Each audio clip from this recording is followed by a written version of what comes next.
Well, growing up as a kid, I really didn't collect anything, but my brothers did.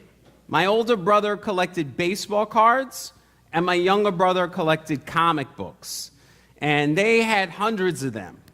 And they were so protective of them, they kept them in these little plastic sleeves, and they forbade anyone from touching them or even going near them, which I thought was so silly. I remember my younger brother, the one comic book he was most protective of was the one in which Superman goes to the bizarro world. Are you familiar with this one? Okay. In the comic, it takes place on this planet called Hetre. And Hetre is the word Earth spelled backwards. Because you see, in the bizarro world, everything is the opposite of what takes place on Earth. So, for example, the planet itself is not a globe, it's a cube. And in the bizarro world, up is down, and down is up, and left is right, and right is left. And when you enter a room in the bizarro world, you say goodbye. And when you leave the room, you say hello. Now, the reason I share this bizarro world with you this morning is because that is the kingdom that Jesus is instructing us to build. An upside-down world. A world that's completely different, completely opposite from the one we've built. And it seems so bizarro to us.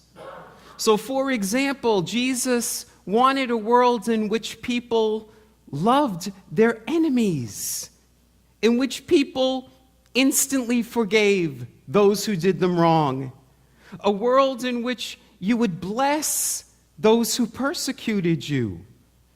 And that's the exact opposite of what our egos want to do. Jesus wanted to build a world in which the least of these were considered the most important. And we've built a world that's just the opposite.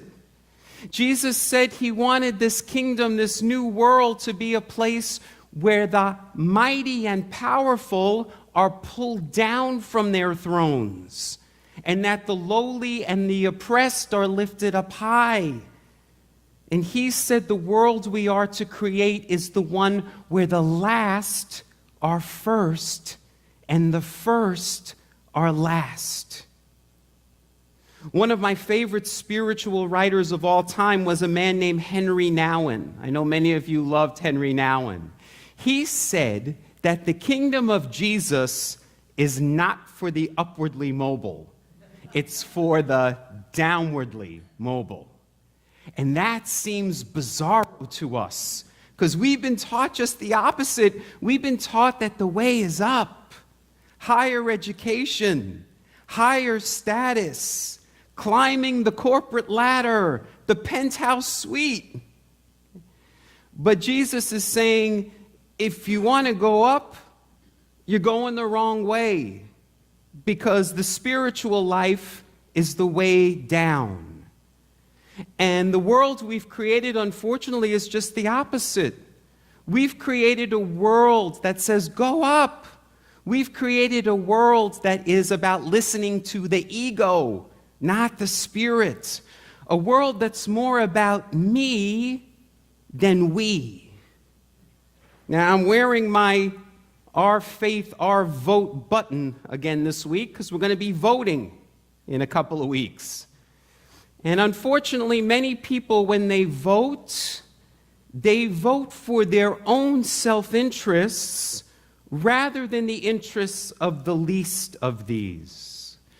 So, for example, they're not really concerned about the safety and security of the refugee. They're much more concerned with their own safety and security. And they're not really very much concerned about health care for the least of these. They're much more concerned about keeping their own health care and making sure they can keep their own doctor and that their own taxes don't go up to help others who are undeserving in their minds. And they also don't really care too much about a living wage for the least of these, as long as their own stock portfolio is performing well. In other words, they are much more concerned with maintaining and protecting their own kingdom that they've built for themselves than bringing about God's kingdom. Now, our words of integration and guidance this morning that Randall read for us come from Richard Rohr. I know I use his words quite often here. He's our New Mexico friend, but I had to use them because he said it so perfectly. And those words come from a book of his with another upside-down title. The book is called Falling Upwards. Because what Father Rohr is saying is that the way up spiritually is the way down in the world's eyes. It's the opposite. It's not about building yourself up. It's about lifting up others, the least of these.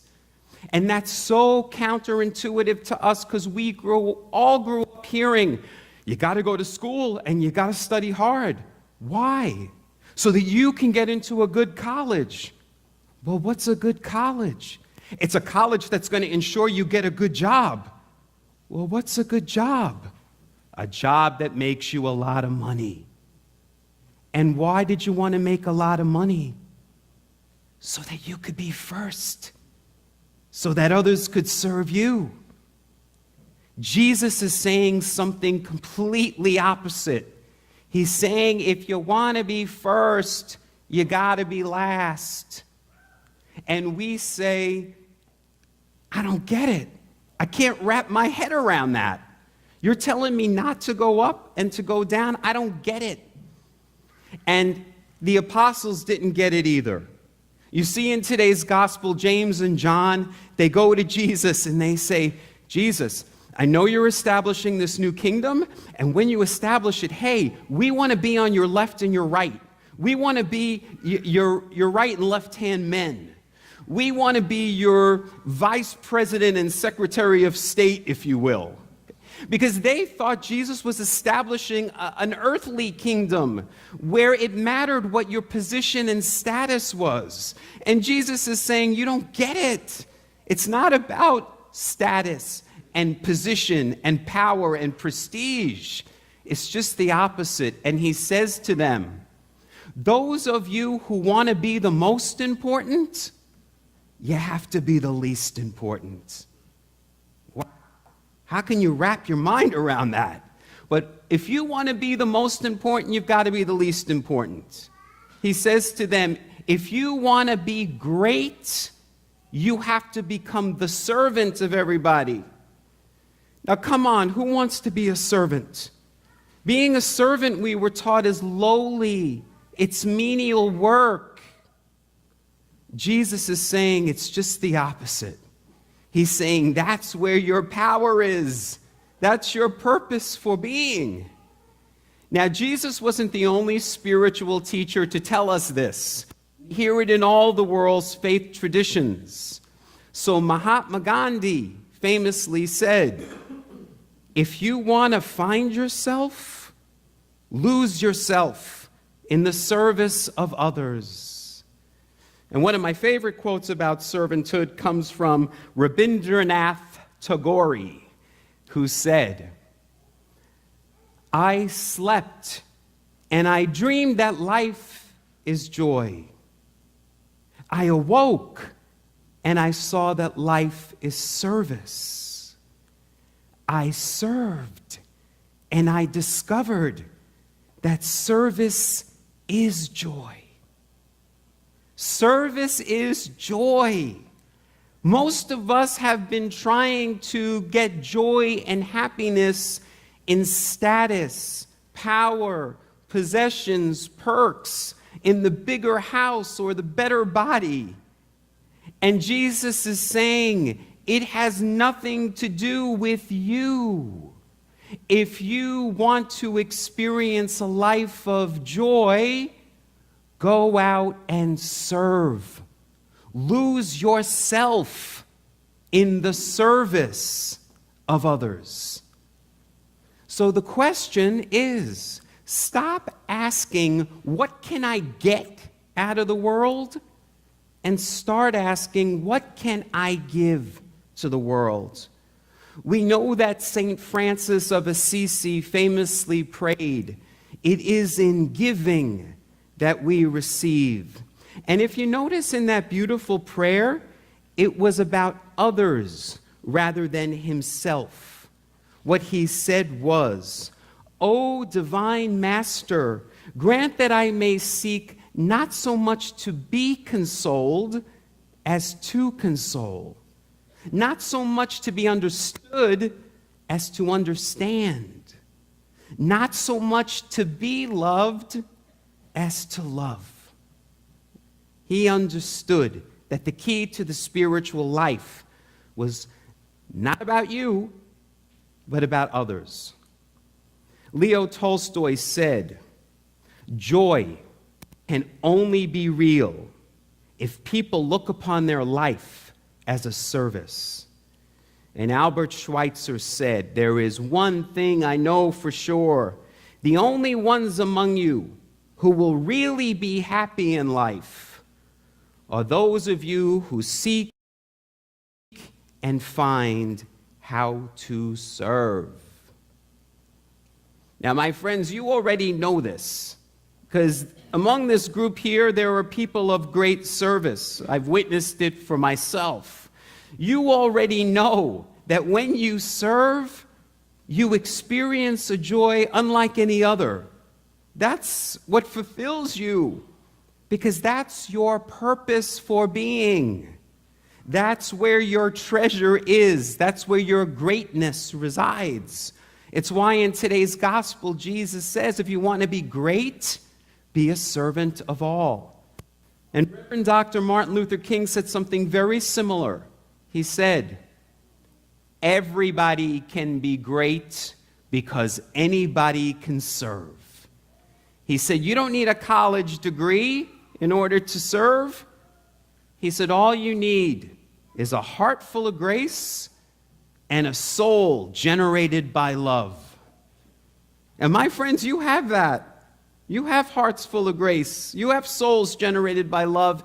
And each and every one of you also has special and unique gifts that God has empowered you with. And you are to use those gifts not to build yourself up, but to serve others. Oprah Winfrey said that she begins each day with this question: how this day may I use the gifts that I've been given in service of that which is greater than myself? How can I use the gifts I've been given to serve that which is greater than myself? And so that's what I want to invite all of us to do this week, is each and every morning to get up and to say 2 quick, simple, easy prayers. The first is, thank you. Thank you for the gifts I've been given. Thank you for this abundant life. And the second is, now how may I serve you this day? And then watch throughout the day for opportunities to serve. I am so inspired by this Douglas UCC family. In the years that I've been your pastor, I have seen your selfless service not only in our church but in our community.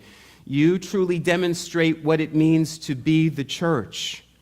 So let us commit ourselves this day to working together to bring about the kingdom of heaven here on earth, the kingdom that Jesus wanted us to establish. Let us use the gifts that we've been given to serve the least of these in our midst. Let's go and turn the world upside down. Let us go and set the world on fire. Namaste.